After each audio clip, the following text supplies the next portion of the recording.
you ready for the first ever panel to feature the full main cast of ReZero? Give me a big round of applause for Kira Buckland, Kayli Mills, Chiplock, Brianna Knickerbocker, and Bartley.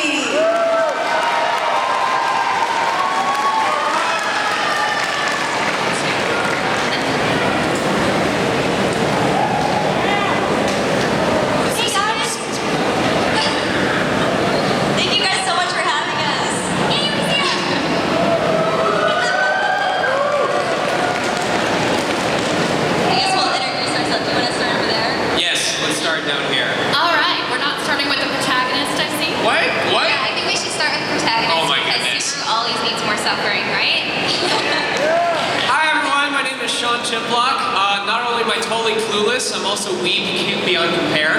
I voice Subaru in ReZero. Woo! I am Kayli Mills, actor, singer, gremlin most of the time, and I voice Emilia in ReZero.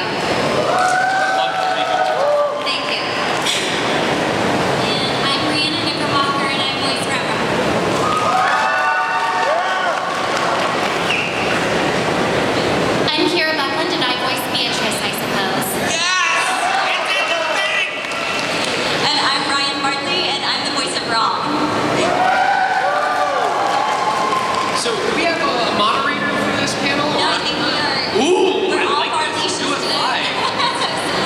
Yeah. So, I guess we should probably start by talking about how we felt going into the series. I think it's important to point out that this series for the entire cast had a lot more camaraderie and family elements than I think a lot of series. Because you have to understand, when you record for anime, it's generally just a single person in a booth for their session. We don't do a lot of group recording.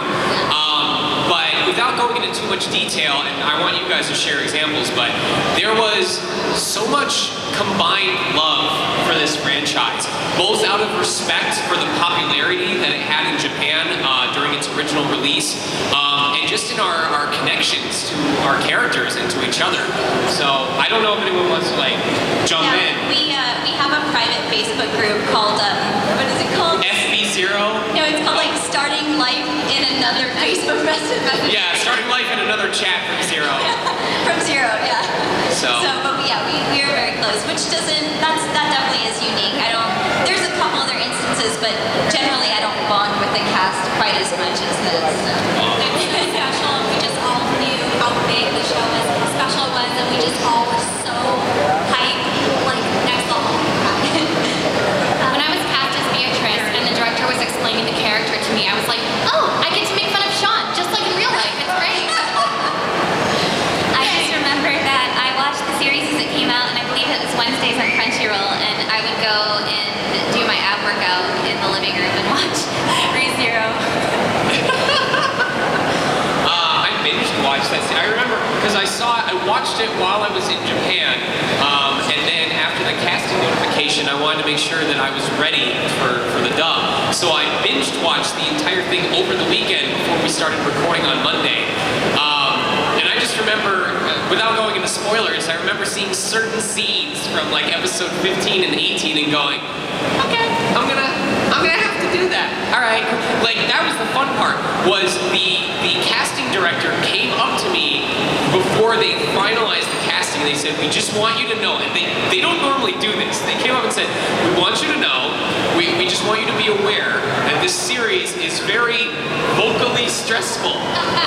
And we want you to be aware of that. We want to make sure that you know and that you are prepared for that. And I went, oh, I'm fully aware. I will pace myself. I'll make sure to take care of myself. I actually ended up quitting my job at California Adventure. I'd been working Turtle Talk at Disneyland, and I knew that I wasn't going to be able to do that job and ReZero without completely tearing my throat up. So I had to say goodbye to the mouse. But that's how much it meant to me. It was a big deal. It's so funny that you mentioned that, because I remember when the show, and then I went and binge watched the entire show. I remember knowing that Brad was this really big character, and I'm watching episode 1, episode 2, episode 3, Brad's not a big character. How does that even happen? What is everybody talking about? And I got really bummed. And then I watched episode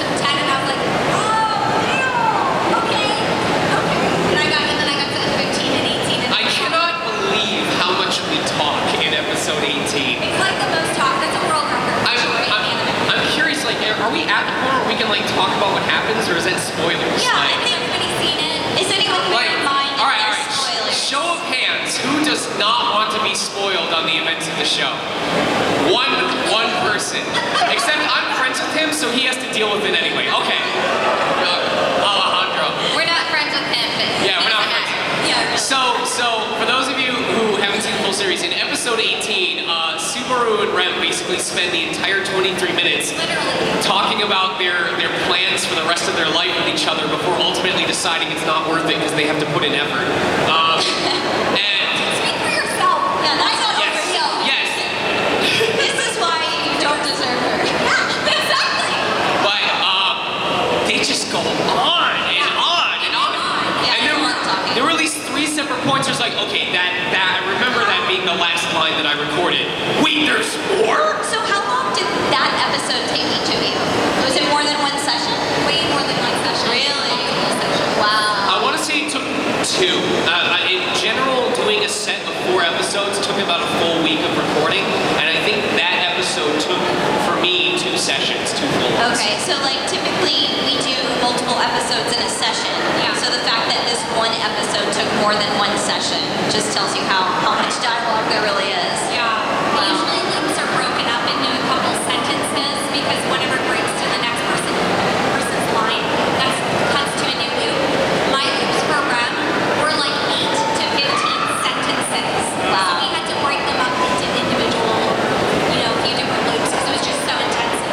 They Yeah. told Yeah. a fun fact that they gave me, I forget which set of episodes it was, I think it was 9 through 12, but there was a set of episodes that they told me Subaru's line count was higher than the combined line count of every other character who spoke in those 4 episodes. Every other character was still... Subaru needs to like. she needs a muzzle. 100%. Too much. Subaru, the ladies would like to speak. Please sit down. Have Well, take a chill so pill. we should do a little thing where we go down the line and say like, what was your initial reaction? Oh, yes. I mean, you started developing your character. What struck you about the character? Was there certain moments that really revealed anything to you that helped you develop your character? And I want to add on to that, I would love to hear how you guys got into the headspace for your character. Like, are you a physical actor? Did you have like a line that you would say to get yourself in the voice? Like, how did you set yourself in that space? Okay. Start with her? Yeah. Okay. So for Beatrice, she's very like snooty a lot of the time, but she has moments where she breaks into, this is so cute. And a lot of that is with Puck. And for me, that was like kind of one of those moments where I'm like not even really acting at that point because I'm a crazy cat lady. So whenever I see a cute cat, I'm like, cute cat. So, I thought that was really fun to do those parts. And one of the ways that she was initially described to me is like a cranky old granny inside like a kind of young looking girl's body. So I thought that was really fun and just seemed like the way that her relationship with Subaru kind of evolved throughout the series. So first of all, my initial reaction, like in being cast, was to screech incredibly loudly, worry everyone in my apartment building, and probably make people move. But like, who wants those people around anyway? Anyway, I think a common misconception about Emilia is you're like, oh, she's just like this really like pretty sounding nice girl, blah blah blah blah blah. But like, you have to realize with Emilia, like she's like trying to rule like an entire empire because she wants the best for her people, and she has like all this huge responsibility on her shoulders, and yet like she still comes across as like humble and someone you can approach and someone who's kind. And I just think like that's such a beautiful thing. So like physically, I wanted to like kind of keep my shoulders back and be like hold myself high, but like still really let everything like touch my heart because she's not really putting on a front. In that case, like it's really how she feels, and like she's a very emotional, kind person. That was so well said. I love that. Oh man, Subaru. What an interesting individual. Subaru for me, it was especially exciting for me because I had already seen the series naturally before I even knew it was going to be dubbed in the first place. but it was such an interesting opportunity for me because in contrast to these wonderful talents up here, my anime portfolio is not very big. I don't have a whole lot. The video game side of the industry has been very kind to me, but anime not so much. So I really saw this as this opportunity to showcase my potential, and I feel like that's also to some degree how Subaru was in this other world, where he was ready to showcase his potential before the world told him, nah, buddy, that's not how it works out here. Let me show you how we roll in Lagunica. But he also has, like me, he has a very, very strong sense of justice. And what I mean by that is, you know, he tries to be happy-go-lucky and he tries to be laid back, but if he feels like somebody has been wronged or treated unfairly, it can be very difficult to take him off the path of trying to make things right, even if no one else around him wants to join in on that crusade. And it can get him in trouble, you know, it can get him in over his head trying to do things that are above his pay grade or above his skill level. But I can identify with that. And on almost kind of a more human, emotional level, especially speaking to like episode 18 when he kind of talks down on himself to Rem, you know, I can think of many times when I look at my wonderful, beautiful wife and I go, how the hell did I earn someone like her? You know, how do I deserve someone like her? And so those very introspective, reflective places, I've been there as well. It was very easy to talk to Rem because I would just pretend Rem was AJ, who was my wife, because I love her to death. And whenever I had to talk to Emilia, I pretended Emilia was Smash Brothers because that's more important to me. And my wife understands that I will always love Smash Brothers even after she's gone. Just did. AJ files for divorce. On Anime News Network. You know what? I knew it was going to happen. Smash Brothers can't file for divorce, so it's some people come, some people go. Yeah, that's right. Loyalty. She's got to rule a whole country. Or no, Emilia is Smash Brothers. You know, Smash Brothers rules the country. We all know this. Woo! Yeah. I'm still looking for a hero player who can actually beat my Mega Man. So maybe I'll show up at the gaming center later and ruin all your dreams. Did you just issue a challenge to everyone in Smash? Yeah, I did. All right, let's move on. For me, equally like what Kayli said, when I booked Rem, I was screeching. I think I was like running around my house, screaming, crying, laughing, like just not even honestly to her. And then getting into Kira Buckland voice was an interesting story because like our characters are very robotic in the first part of the show, so you know you don't get to have any of the personality. So I was like having some trouble like getting into that like Rem place, and mommy's listening in and everything like that. And I finally, there's cameras in the booth so they can see you. So finally I was like, well, I guess I'm gonna have to try robot arms. So I tried robot arms while I was talking and it worked. And mommy was like, that's perfect. And I was like, are you guys like watching me doing the robot arms? And they started dying laughing. But then after that, yeah, then I got to do like all the emotionally fun stuff, which I love doing. I almost forgot that there were cameras in the booth because like the first I don't know 20 sessions I ever did there, I was like always so concerned about the cameras in the booth. I was like, oh no, what if I like accidentally pick my nose? It's so gross. Thanks. Well, for me, one of my favorite parts of the process is discovering what makes the character tick and really what is going on underneath and what is going on in the mind of that character at all times. And so what I do is I always watch the Japanese. I binge the Japanese really, really fast before we start. So usually after we book a role, we might have about a week at most before we start. And so I'm just kind of rapid fire, blowing through series, trying to absorb as much as I can about the character.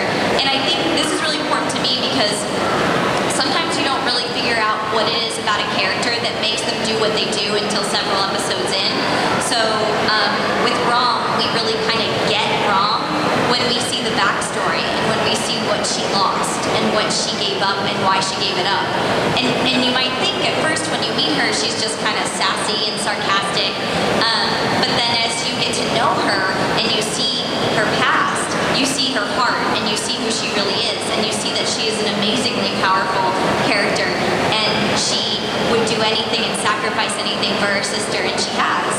And so for me, like getting through the series as a whole was really important in my process in creating that character. So that's always kind of underneath, and to me that's also where the skepticism towards Subaru and the jokes about, you know, at Subaru's expense come in from a place of protecting Rem and from a place of like, you don't deserve her and I need to figure out what's going on here. Who are you know? And so it's a very guarded kind of sort of wry sarcasm that hides this really vulnerable, scared heart and protective and loving heart that Rom has. And so for me, that was like always kind of how I approached it. And I think they recorded Rem and Rom, like we would sort of take turns in terms of who went first, but we always had to match the other person's cadence. So whoever went first kind of set the pace. You usually went first, because I feel like I was always matching you. I think I usually went first. Yeah, I think on the last volume maybe you went first, but yeah, that was always kind of fun. And then in terms of like keeping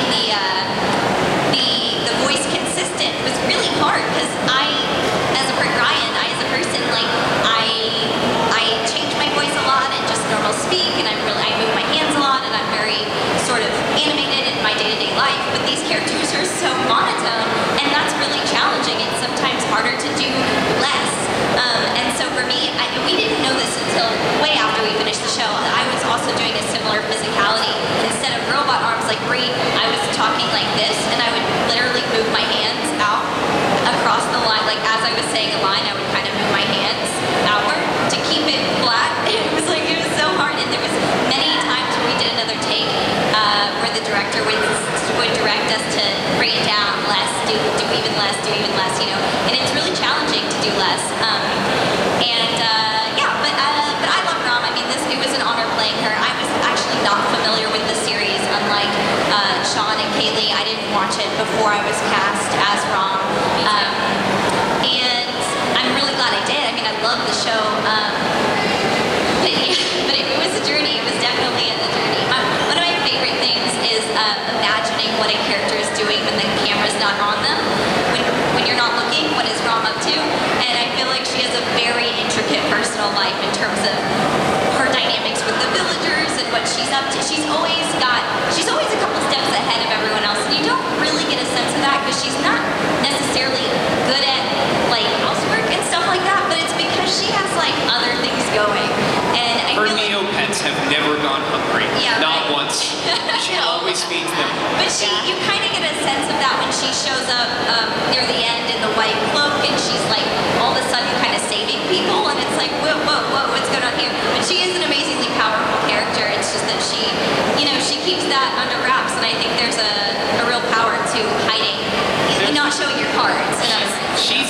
She strikes me as a character who has like 20 times more going on in her head than she shows externally. Oh, totally. She probably does more thinking about potential outcomes and situations than everyone else in the cast combined, but she shows less than anybody else. Yeah, I play a lot of characters like that. I play a lot of characters that have sort of a secret sort of internal thing going on that they don't really share.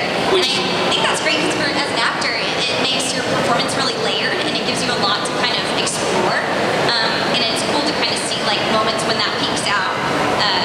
And she's a good foil to Subaru, who's the opposite, where he's doing everything, but there's nothing going on up here. Inside is just We made me think of something really funny. How many times did you guys have to say Subaru?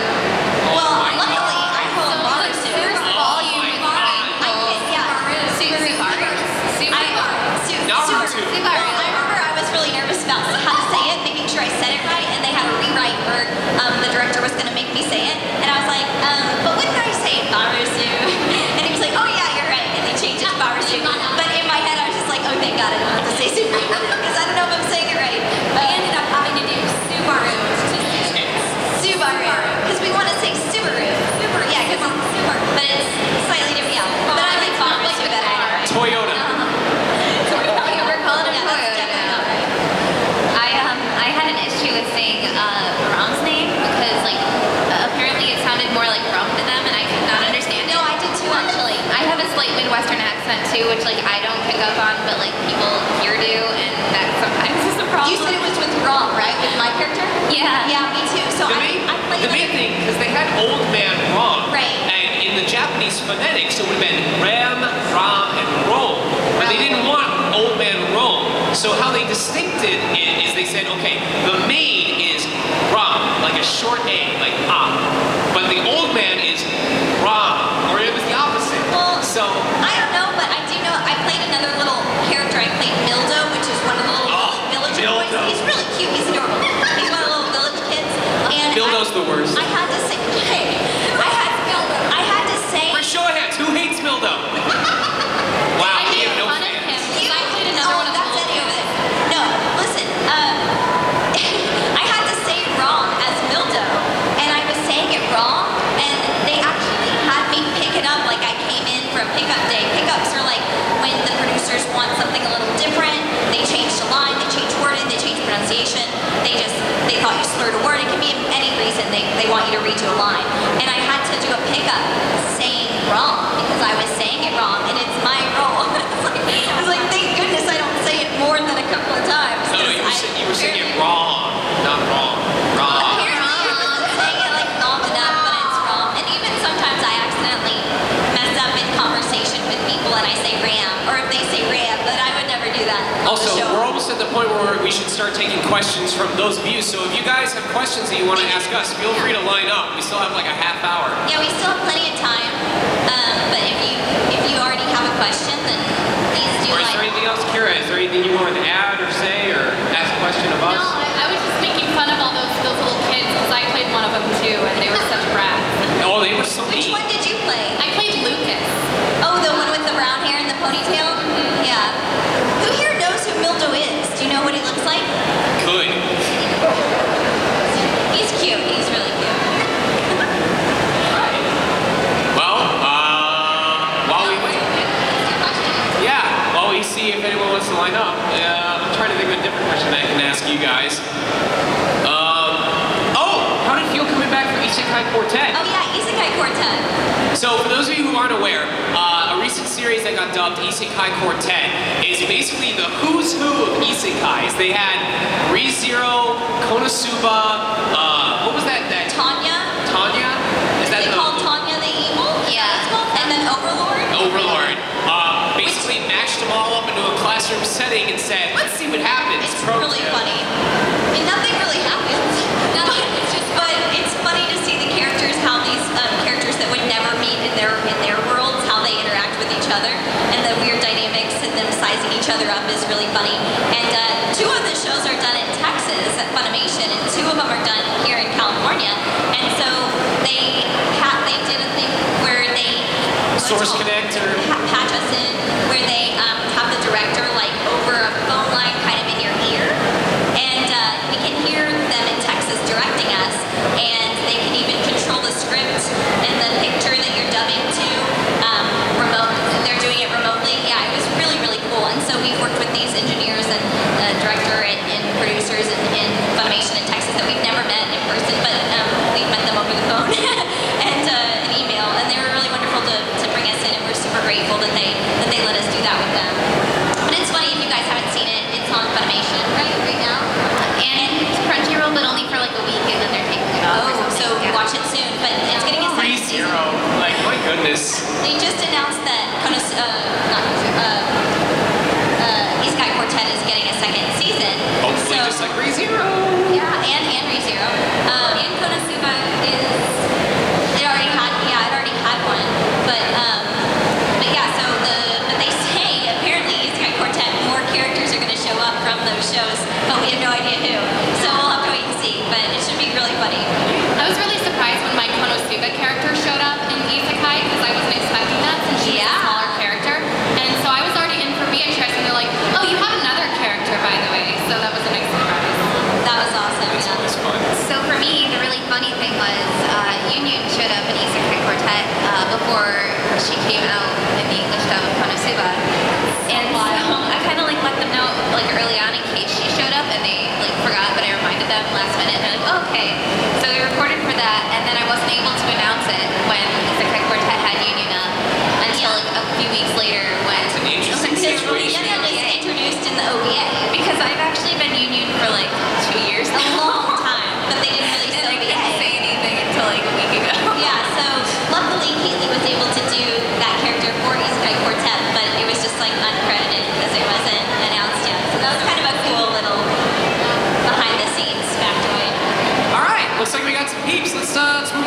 questions. Howdy. Okay, I understand that most of you watch the show ahead of time before we recorded, and as you're watching it, there's probably some really intense moments that you're watching, and you're thinking to yourself, like, how am I going to record this? Are you already mentally preparing your voice and how you're going to say it? Can you describe the process? Like how you mentally prepare, like once you've seen it. Well, the core of voice acting is still acting. So anime helps, even though it's one of the most difficult mediums to record for because we have to match so much on screen, it also is one of the most helpful in terms of information because when we see the clip that we're about to dub, you know, we see the environment, we see the character's emotional state, we literally see their facial expression, we can hear the intensity of the original performance. So that already gives us a lot of information about, you know, what we need to do to try and match that. When it comes to physically preparing ourselves to perform in that capacity, it's really something that like we technically should already have been preparing for through like warm-ups and practice and all of our other experience. A good example being, you know, my Subaru's breakdown in episode 15 when he rails against Betelgeuse talking about how badly he wants to kill him. That's not something I'm going to just be able to show up on the day of recording and have no prior experience and go, all right, I'm going to do this now. You know, that's something that I familiarized with myself over time from, you know, shouting lines in other productions or doing vocal warm-ups, you know, doing whatever exercises I have to do to warm up my throat so that when I get to that point, I'm not so much thinking about how do I physically perform this line, I'm just thinking about doing it. Now, that's not to say it doesn't take a toll on me. For example, during that tirade when I'm screaming, I'll kill you, I want you dead for like 45 seconds straight, that's still, for an experienced person like me, that took me out of commission. That was the last part of our session that we did, and I couldn't talk for the rest of the day. But it becomes important to make sure I do it correctly the first time so that I don't have to do it more times than is necessary. And thank you to our engineers who's here. Eddie is one of our engineers. He worked on this today. So Eddie, come on, man, take give the credit. everyone clap for Eddie because he saved our voices. And made fun of me a lot. Because when we scream, people like Eddie have to make sure that they get it set, the levels are right the first time so we don't have to do it, and they save our lives. We couldn't do our job without There's nothing worse than when you finish doing a blood-curdling scream and they go, and you can hear the peak in your headphones, and they go, we lost that one. Can we get a repeat? Yeah, so we could not do what we do without our engineers. And then on a technical, as far as voice goes, before each session, they usually play clips of our voice back for us, whether it's like from the audition or like from like what we just did. Especially if we're in the middle of the scene, they'll like play a little bit of what we did like last session, so we're back in the same space.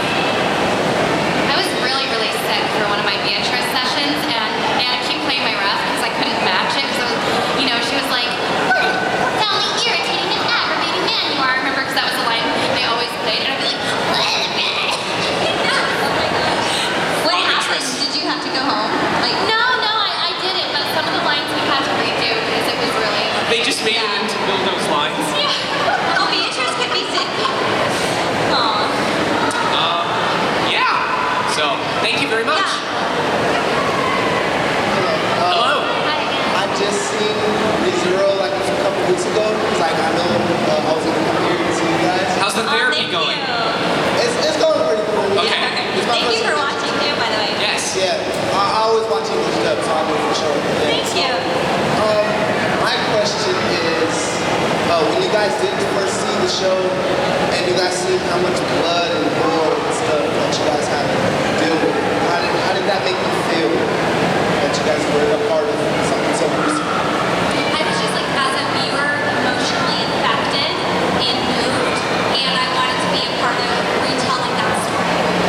I was just constantly anxious because Emilia wears white, and that is like gonna be a bitch to get out. Yeah. It was, I really enjoyed the subversion of the trope because just prior to seeing that series, my friend who goes to Japan very often had told me about, it was called like Cell Phone Hero or something like that, where there was just this flood of isekai where the characters died super broken powers and were basically the gods of this world that they weren't a part of naturally. And so for ReZero to come and be like, guys, we all know this is how it would actually go. And to have Subaru try to be genre savvy only to have that completely flipped back into his face as early as the first episode was really intriguing, you know. It was...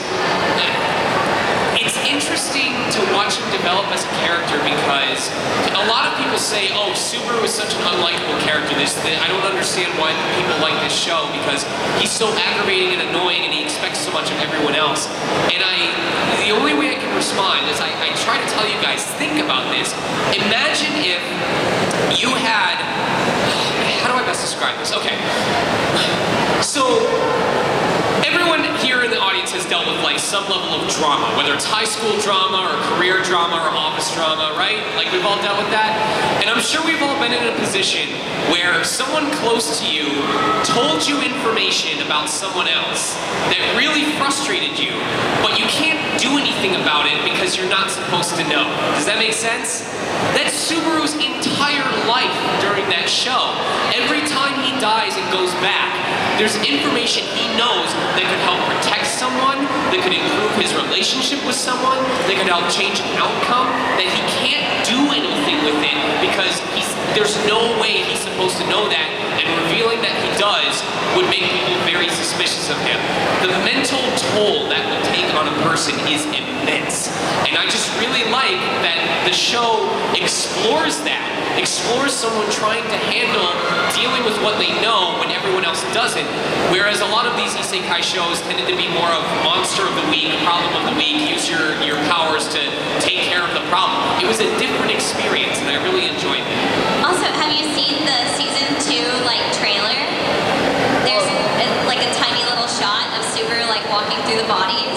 Have you seen that? Oh yeah. That's so it's like the gore is not going away. I think they're gonna amp it up in season 2. I don't know. Obviously, we have no insight, but we've all seen that little trailer. I've actually read the light novel, that the part that happens immediately after where the anime left off. Are you guys okay with mini spoilers? No. Okay. Okay. No. Okay. Yeah. Hello. Hi. Do we have someone that can help with the microphone? We got someone coming. Thank you very much. So cute! Can you hold that up so everyone can see it? So cute. I love it. Little Beatrice. I have a question. How do you guys choose the voices? Have they ever like told you what your voice is supposed to be? I don't want to go first every time. If you guys want to Okay, say I mean, I can say that when we audition, we hear refs of the Japanese voices, and I mean, I don't know about everyone else, I usually try to match pretty closely. Obviously, you know, as everyone said, the acting is the most important thing, but I try to listen to what the original actor did and kind of do something in the same vein. And sometimes you'll get notified that you're cast for the character, and then when you go in for your first time recording, they will play with the voice a little and try to maybe try different things. So I know that for Beatrice, we definitely in the actual recording went like a little bit higher and cuter than what I did for my audition initially. Thank you. oh yeah, I was also going to chime in. It can vary from client to client or studio to studio. There are some clients that say we want to match the Japanese voice as closely as possible. We want it to be a one-to-one in English as it was in Japanese. And then there will be other clients that are like, we are looking for the general realm of this archetype. Like if it's a young protagonist, you know, they should sound confident, they should sound youthful, but it doesn't have to be a perfect match as long as it carries the same qualities that the original Japanese did. So it's really just a matter, it's something that we learn as we continue acting. We just learn what clients prefer, you know, we read the instructions on what they're looking for, and we make our decisions at the time that we audition. So, Thank you. Thank you. Hi, my everyone. God. Guys, Senpai noticed us. Yes. So you guys have a lot of different sessions where you're going to be doing like a lot of screaming with a special shot. So how do you guys usually recover from a session like that? Actually, you're the first to answer that. All right. So This isn't a fix-all, but pretty much everyone in our industry uses it. There is this Chinese throat coat called Ninjiang Heipakoa. And it's best known as Hulk juice because is it Fred Tatasciore who voices Hulk? Tatasciore? Okay, so Fred Tatasciore, who voices the Incredible Hulk, swears by it. And basically the way we do it is after a vocally stressful session, we'll drink some form of hot tea or some kind of throat coat. We'll usually take this Chinese throat coat and just gargle it in the back of our throats and let it coat our vocal cords, swallow it, and then shut the hell up for several hours. You just can't talk. It really is. It really is. Like, for a lot of people, you know, the same way that they say the best cure for a hangover is time. You just have to wait it out and let it run its course. The best cure for when your throat is sore is to just not use your throat. Because every time you talk, your vocal cords are vibrating against each other. You literally have sections of skin that are hitting back and forth that are producing the sounds that you hear. And they get fatigued, they get swollen. Like if you play video games a lot, you may get like calluses on your fingers. That's what's happening with your vocal cords. So if you don't want them to rub up against each other and have a chance to recover, you just don't talk. And there are ways to mitigate the damage that you do receive. Obviously, you know, minimizing the number of takes where you're shouting, making sure a lot of clients will try to keep lines of the same intensity together. That's more for video games, but like in a lot of war games like Call of Duty, we'll do all the quiet lines first, then all the normal lines, then all the projected lines, then all the shouting lines.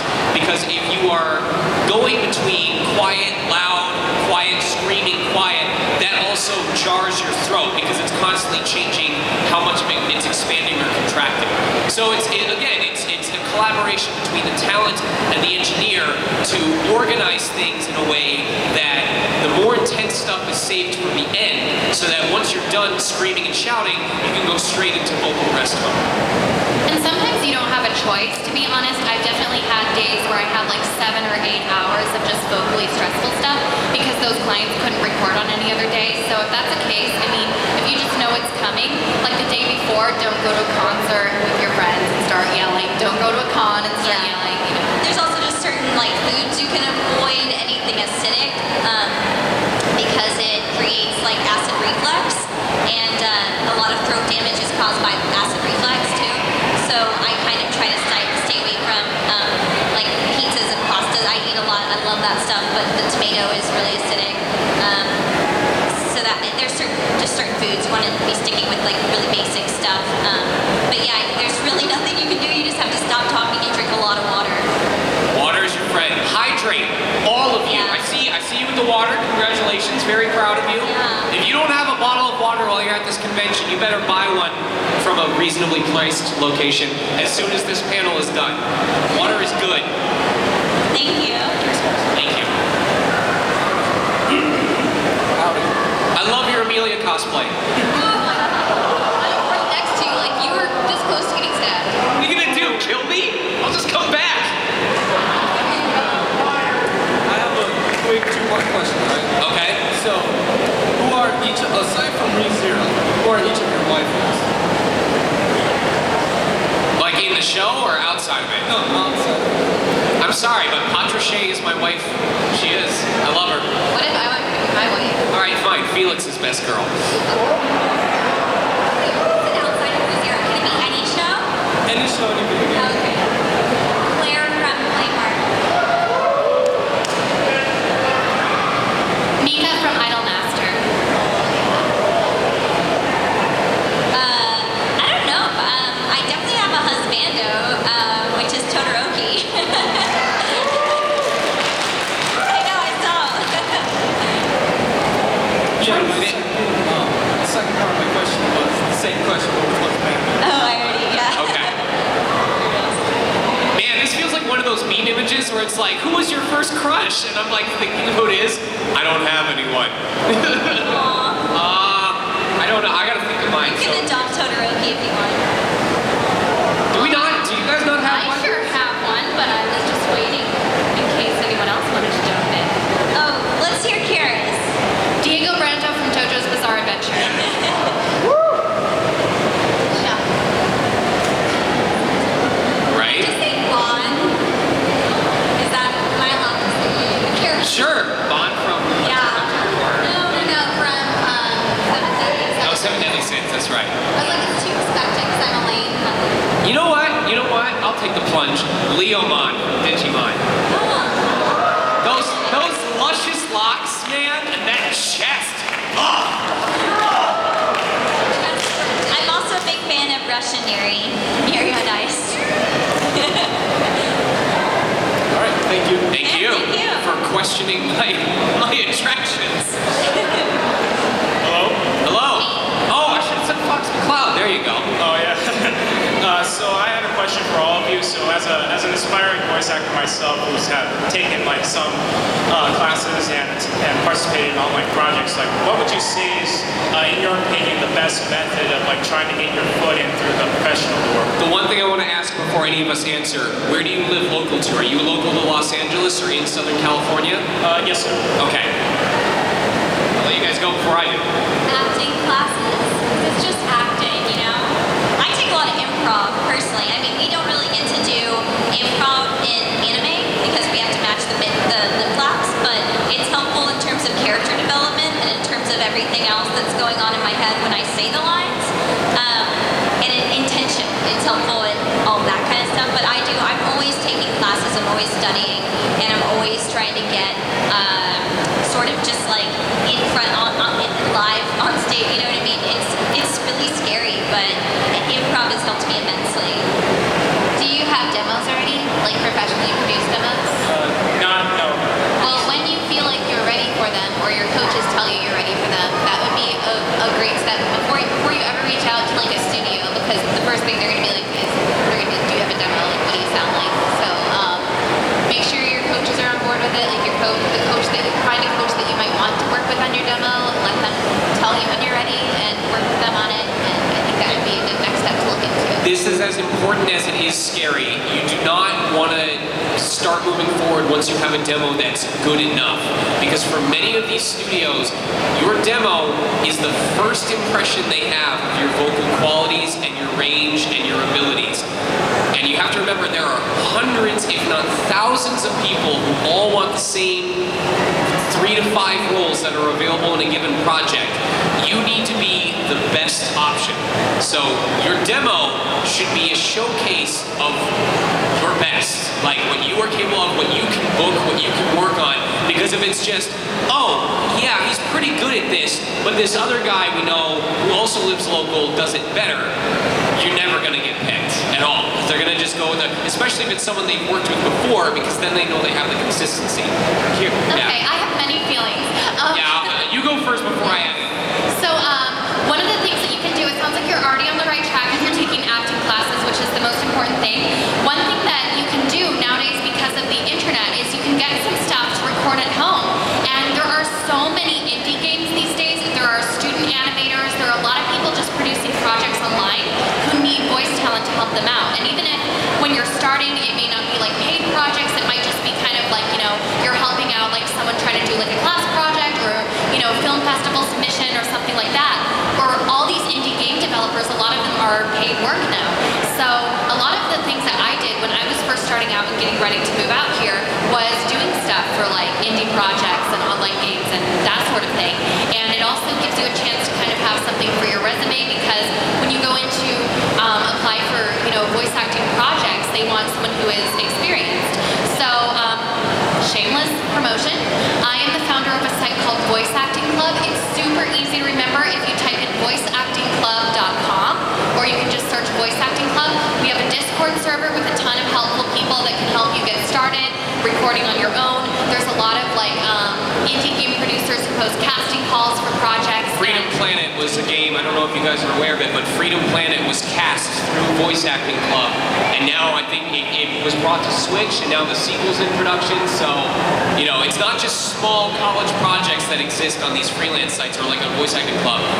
There are actual paid productions, some of which end up on home consoles that get cast through. Yeah, like there's stuff that we audition for. Sorry, I didn't mean to interrupt. Oh no, that was pretty much it. I was just saying that site will be a super helpful resource because there's a ton of other people who are in the same boat. I've also spent like a ton of time writing guides and articles for the site. She has spent so That's much. awesome. Kira has contributed so much to the growing professional voice and even the amateur voiceover scene. And honestly, I think we should give her a round of applause for all that she's offered. If you were to go on just the Voice Acting Club and read every one of the threads threads that she has written about different facets of the industry, you'll have saved yourself about $1,500 of info that you would have learned otherwise from workshops. That's how much time she's put into that stuff. And don't give up. Yeah, just keep auditioning too, because it's a lot of times people think that like, you know, what you see, what you guys are seeing in the roles that you know is for, that's the tip of the iceberg, and there's a million failures behind that that you don't see. So don't let that stop you. You know, no one books everything, obviously. You know, so I want to make sure we get through everyone else. So I'm going to chime in, but try and make mine quick. You can ask 100 different actors how they got into the industry or what their foot in the door was and get 105 different answers. And even within an actor's career, how they make connections can vary wildly. I hate to use myself as an anecdotal example, but my in with Bang Zoom was because of an audition competition at Anime Expo. But my audition for Breath of the Wild came because Bang Zoom gave us the email to a sister studio that I had never worked with before then. I started my relationship with Mattel and Disney Parks through a workshop that I did in Studio City. I started my relationship with PCB Productions, who recorded for Persona 5, because an unrelated game company was doing a job through PCB who had previously worked through Bang Zoom, but they remembered me from when they worked with me through Bang Zoom, and they brought me over to work with them over at PCB, and that's how PCB got to know me. So all these different ways that I make different connections, what it really boils down to is the old adage of opportunity plus preparation equals success. The only thing you are in control of is how prepared you are and how skilled you are, like how much you've trained yourself. You don't have any real control over when the opportunities are going to show up. So what you need to focus on is being as ready as you can be, so that when these opportunities show up, you can bring your A game and potentially get something out of it as a result. So to that, on that degree, since you are local, this is why I asked. Remember these 4 sites, and if you need to come up to my autograph panel afterwards if you need to remember them. VoiceActingClub.com. That's where you want to start networking with your future peers and colleagues, because pretty much all of us who now help run that site were once amateurs on it. Kira and myself especially. We were once aspiring voice actors, and now we help, run it. I mean, you were always the admin, so. That's the first site. Second site is iwanttobea.voiceactor.com. It's an article site by D. Baker. You should have read every article on that site back to front before you start performing. VoiceActingMastery.com, podcast series by Crispin Freeman. Listen to it, you'll hear how different actors got their foot in the door. Maybe you'll find a story that you resonate with. And then consider looking to voiceovervoiceactor.com, which is a book and website by Yuri Lowenthal and Tara Platt that has a bunch of warm-up exercises and just more info into the inside of the industry. Thank you very much. Thank you and good luck. Hello, Todoroki. Hi. Icy hot. You want me to burn your face off? Yeah. Please end my suffering. Really digging himself full here. Alright, so this question's for the girls. How much fun was it to always be beating up Subaru in the show? It never gets old. We love it. Dream come true. It's our dream come true. I tried to give him the benefit of the doubt, and he just like threw it out the window. So I don't know. You are, for those of you who've seen Isekai Quartet, you were talking about how your character has a lot of heart and cares about those around. You throw all of that out the window. Rob in Isekai Quartet is a counter insult master queen. Yeah, Savage. yeah. You don't see any of the vulnerability of Rom and Isekai. You just see Subaru being wickedly burned all the time. Every one of her lines is Subaru going, "I'm making a statement," and Rob going, "Why are you still talking?" Why do you still exist? It's what he deserves, I suppose. Yeah, no, it's been a blast. And Ram, fall for an actual dude. What's that? Yeah, both.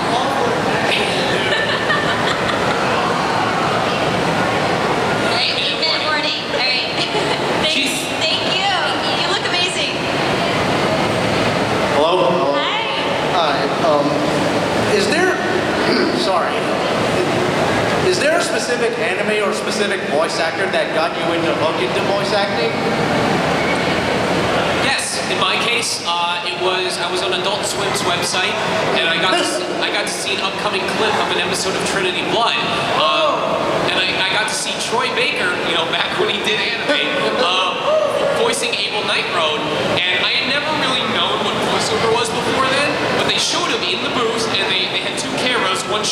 in the booth and one was his character on the screen, and they did the boop, boop, boop, and he starts talking, and that was when I watched a man talk at the same time a character's lip flaps were moving, and I was like, what is this black magic? What is this? I don't know what it is, but I want in on it. So that was thank you, Troy Baker. So. When I first started getting back into anime in middle school, like Naruto got me back into it, and then I was really into the music, so I looked online, like the music community, and I started doing cover songs, and Christina V's covers actually like really got me into it, and the fact that she's like one of my peers now, and like we work on games and stuff together is like super cool. I'm still just like, I grew up watching Sailor Moon, so that was my thing into it. I was a massive Pokemon fan, still am, give it up for Pokemon. and also all the Miyazaki movies I was completely mesmerized by as a kid.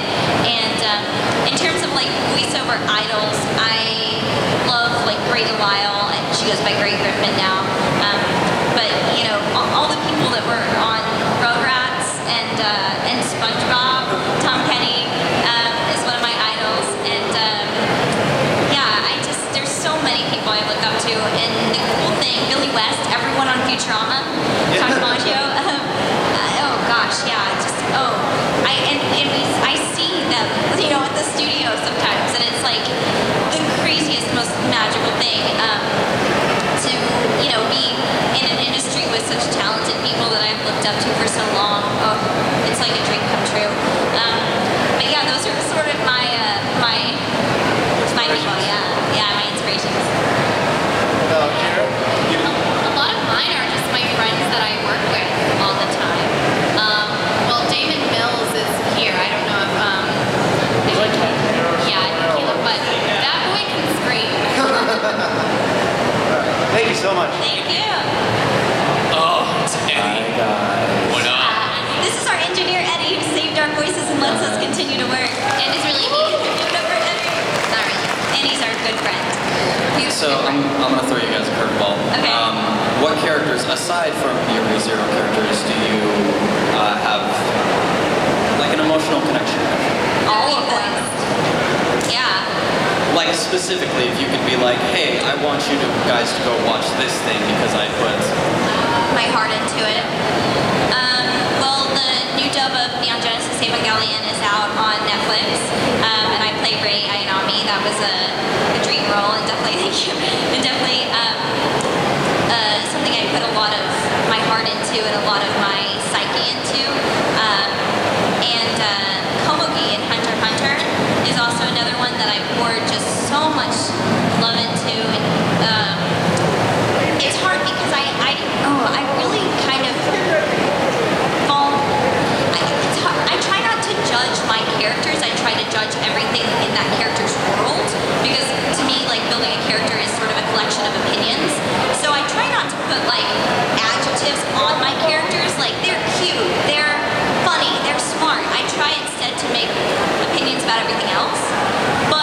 And in that way, like, I feel like I internalize my characters so much that like it's weird to say like I love this character, because it's not like an external thing. It's almost like I'm in that, like, you know.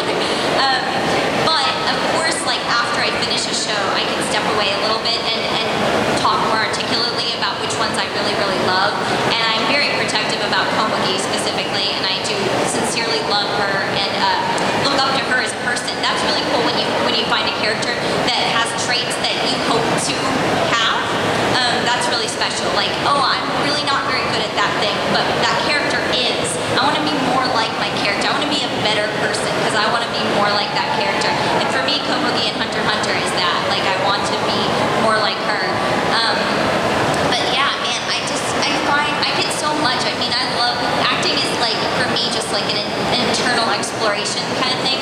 And so I'm always discovering new things about myself in my roles. And I will say that ROM for me was actually a little bit more challenging to access than others. Like, Rei Ayanami was actually really easy. Komugi was pretty easy. Rei Rom was a little bit harder because I don't have any siblings. I'm an only child, and to have a sort of a motivating factor be such another person that you love platonically and not in like a mother way, because I can imagine what it would be like to be a mom. We do have 2 minutes, and I want to see if we can. Sorry, yeah. Sorry. But yeah, no, I'll pass it on. Okay. You guys answer. I would say Shizaki and all of this. This may seem like a cop-out, but I am always afraid of if someone comes up and like is really happy about a role I did and I'm not attached to it.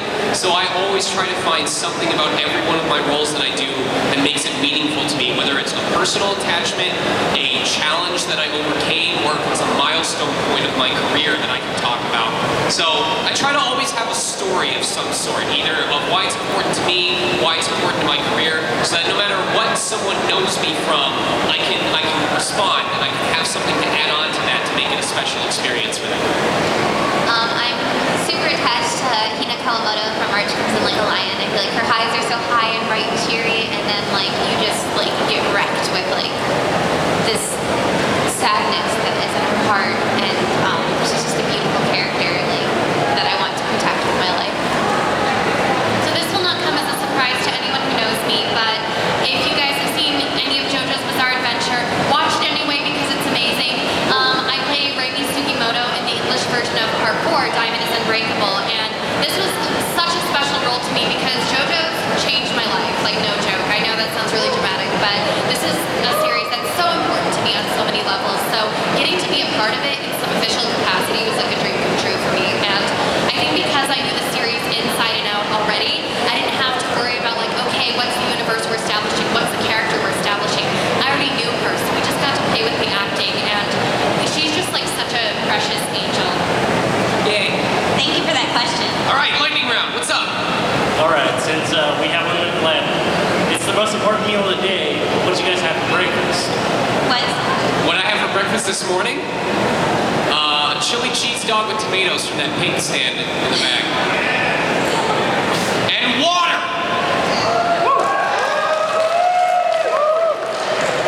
I mixed protein powder with Hershey powder and some almond milk, and then topped it with Greek yogurt. I just had coffee, I'm a bad example.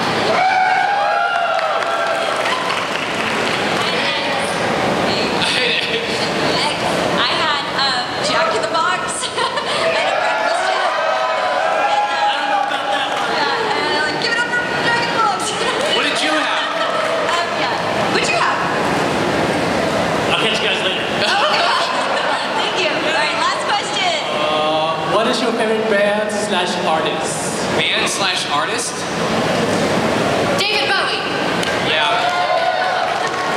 Gorillas. Can you answer, Kayli? Freddie Mercury. Freddie Mercury. Anything EDM. The Beatles. All right, Thank that's you it. guys so much. Thank you guys for coming to our town.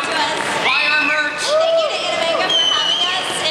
It's really an honor to be Make here. sure to hit like and subscribe. Click that bell notification so that Oh, actually, I wanted to say we have autograph sessions this afternoon. If you buy a print, we have like really cute little cosplay photos of me and Brie and Kayli together. If you buy it from one of us, the other one of us will sign it for free. It's included in the cost. So if you get it from one of us, just take it to the other ones this afternoon and get their signature on it. And we hope to meet you guys and talk more. And I have an autograph session right after Wait. this. So before we go, I think. you guys want to take a picture? Oh my God. Some of us will be signing at different times, but you can just check the autographs area or the website for when we'll be signing this afternoon.